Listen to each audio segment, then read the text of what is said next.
Have you ever wondered who decides whether you'll find a $20 bill on the sidewalk or step in a puddle on your way to an important meeting? The ancient Greeks knew exactly who was responsible for life's unexpected twists and turns. In the bustling marketplaces of ancient Athens and the marble halls of Corinth, people whispered prayers to a goddess whose power exceeded that of many Olympians. Her name was Tyche, and she held the threads of fortune in her divine hands. While Zeus commanded the heavens and Poseidon ruled the seas, Tyche controlled something far more immediate and terrifying: the random events that could elevate a beggar to a throne or reduce a king to ashes. Tyche wasn't born from the dramatic unions that created most Greek deities. She emerged from the primordial forces that shaped the cosmos itself. Some stories claim she was the daughter of Zeus and the Titaness Metis, inheriting her father's authority and her mother's wisdom. Others say she sprang from the union of Oceanus and Tethys, connecting her to the flowing, ever-changing nature of water and time. Unlike her fellow deities who possessed predictable domains, Tyche embodied pure unpredictability. She appeared as a beautiful woman, sometimes blindfolded to show fortune's random nature, sometimes with eyes wide open to suggest she chose her favorites deliberately. In one hand, she carried a cornucopia overflowing with gifts. In the other, she grasped a ship's rudder, steering mortal destinies through calm seas and treacherous storms. But Tyche's most powerful symbol was her wheel. This great cosmic wheel never stopped turning, lifting some mortals to unprecedented heights while crushing others beneath its weight. Kings became slaves, slaves became kings, and the mighty learned humility while the humble discovered strength they never knew they possessed. The city of Antioch claimed Tyche as its patron goddess, and her influence extended far beyond individual lives. Entire civilizations rose and fell according to her whims. She could bless a harvest, ensuring abundance for generations, or withhold her favor, bringing famine and despair. Merchants prayed to her before embarking on trading voyages. Soldiers sought her blessing before battle. Even philosophers acknowledged her power, though they debated whether her actions followed divine logic or pure chance. Consider the story of Polycrates, the tyrant of Samos, whose incredible luck became legendary throughout the Greek world. Everything Polycrates touched turned to gold. His military campaigns succeeded beyond imagination. His building projects created architectural marvels. His treasury overflowed with wealth from successful trade ventures. For years, Tyche smiled upon him with such consistency that other rulers grew envious and afraid. Amasis, the pharaoh of Egypt and Polycrates' ally, became deeply troubled by his friend's unending good fortune. He understood what Polycrates had forgotten. Tyche's wheel never stops turning. Amasis wrote a letter warning Polycrates that such persistent luck would inevitably attract divine displeasure. He suggested that Polycrates deliberately sacrifice something precious to balance the scales of fortune. Polycrates took this advice seriously. He owned a magnificent emerald ring, carved by the master craftsman Theodoros, worth more than most people earned in a lifetime. With great ceremony, he sailed into the deep waters surrounding Samos and hurled the ring into the sea, believing this sacrifice would appease Tyche and prevent his luck from turning sour. But Tyche had different plans. A few days later, a fisherman caught an enormous fish and brought it as a gift to his ruler. When the palace cooks prepared the fish, they discovered Polycrates' ring nestled inside its belly. The ring had returned to its owner through an impossible coincidence, and everyone recognized this as a sign from the goddess herself. Amasis immediately severed his alliance with Polycrates, declaring that no mortal should possess such overwhelming divine favor.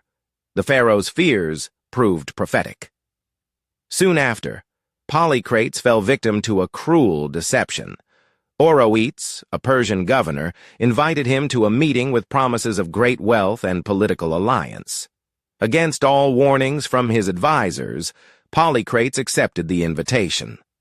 The moment Polycrates set foot on Persian soil, Oroetes had him arrested and crucified. The man whose luck had seemed infinite died in agony, abandoned by the goddess who had once favored him above all others. Tyche's wheel had completed its revolution, demonstrating that even the most fortunate mortals remain subject to her unpredictable nature. This story reveals the complex relationship between divine will and random chance that fascinated ancient Greek thinkers. Unlike fate, which followed predetermined patterns, fortune operated according to principles mortals couldn't predict or control.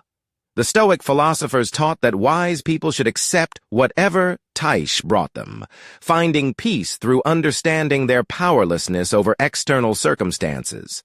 Other philosophical schools disagreed. The Epicureans argued that random chance, not divine intervention, explained life's unexpected events. They saw Tyche not as a conscious goddess, but as a personification of probability and coincidence. This debate between divine purpose and random occurrence continues to shape how people understand luck, success, and failure today. Tyche's influence extended beyond individual destinies to entire cities and nations. Each major Greek city had its own Tyche, a local manifestation of the goddess who protected that particular community's interests. The Tyche of Athens differed from the Tyche of Sparta, just as each city's fortune followed its own unique trajectory. Artists throughout the ancient world created stunning representations of Tyche. The most famous statue, crafted by Eutychides for the city of Antioch, showed her seated on a rock representing Mount Silpius, with the river god Orontes swimming at her feet. This masterpiece inspired countless copies and variations, spreading Tyche's image throughout the Mediterranean world. Roman civilization embraced Tyche enthusiastically, renaming her Fortuna and building magnificent temples in her honor.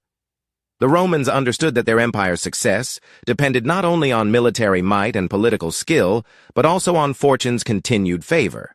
Emperors regularly performed rituals to maintain Fortuna's goodwill, recognizing that even the most powerful rulers remained vulnerable to unexpected reversals.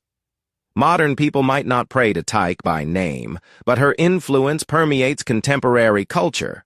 We knock on wood, cross our fingers, and carry lucky charms, unconsciously acknowledging that random events shape our lives in ways we can't control or predict.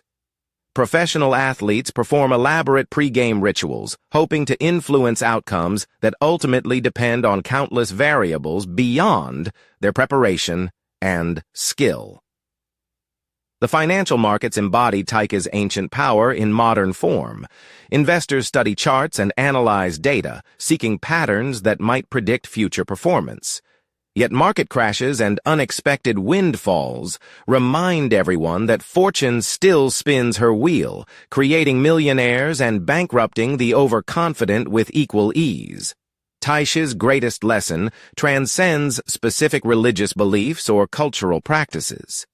She teaches us that life contains an irreducible element of uncertainty that no amount of planning, preparation, or wisdom can eliminate entirely. This uncertainty isn't necessarily malevolent or benevolent. It simply exists as a fundamental aspect of existence. The goddess reminds us to remain humble during successful periods and resilient during difficult times. She encourages gratitude for unexpected blessings and patience during temporary setbacks.